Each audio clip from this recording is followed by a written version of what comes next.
Marxist communist கட்சியின் வேட்பாளர் பட்டியலும் வெளியிடப்பட்டிருக்கிறது. இதில் தற்போதைய எம்எல்ஏக்கள் 7 பேருக்கு மீண்டும் வாய்ப்பு வழங்கப்பட்டுள்ளது. இது தொடர்பாக மார்க்சிஸ்ட் கம்யூனிஸ்ட் கட்சியின் மாநில செயலாளர் ஜி ராமகிருஷ்ணன் வெளியிட்டிருக்கும் அறிவிப்பில், பெரம்பூரில் ஆ சவுந்தரராஜனும், சிதம்பரம் தொகுதியில் கே பாலகிருஷ்ணனும், மதுரை மேற்கு தொகுதியில் உ வாசகியும், திருப்பூர் தெற்கு தொகுதியில் கே தங்கவேலும் போட்டியிடுவார்கள் என்று அறிவிக்கப்பட்டுள்ளது. பெரியகுளம் தொகுதியில் லாசர், மதுரவாயல் தொகுதியில் பீமராவ், திருவிகா நகர் தொகுதியில் சுகந்தி, கவுண்டம்பாளையத்தில் ராமமூர்த்தி ஆகியோர் போட்டியிடுகின்றனர். திண்டுக்கல்லில் பாண்டி, நெய்வேலியில் ஆறுமுகம், கந்தர்வகோட்டையில் சின்னதுரை, எடப்பாடியில் தங்கவேல் ஆகியோர் போட்டியிடுகின்றனர்.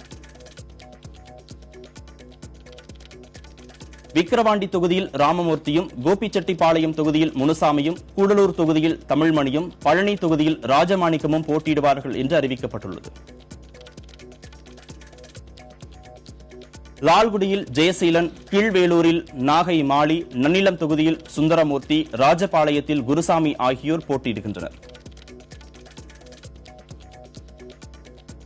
திருவையாறில் ஜீவகுமார், அம்பாசமுத்திரத்தில் கற்பகம், போலூர் தொகுதியில் செல்வன், கோவை தெற்கு தொகுதியில் பத்மநாபன் ஆகியோர் போட்டியிடுவார்கள்.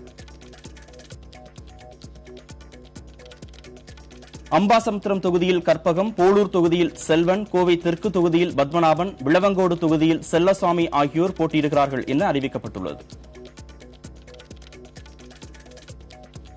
இதேபோன்று புதுச்சேரி தொகுதியில் திருபுவனையில் கலிவரதன், நிரவி தொகுதியில் முகமது தமீம் அன்சாரி, லாஸ்பேட்டையில் ஆனந்த், பாகூர் தொகுதியில் சிவகாமி ஆகியோர் போட்டியிடுவார்கள் என்று தெரிவிக்கப்பட்டுள்ளது.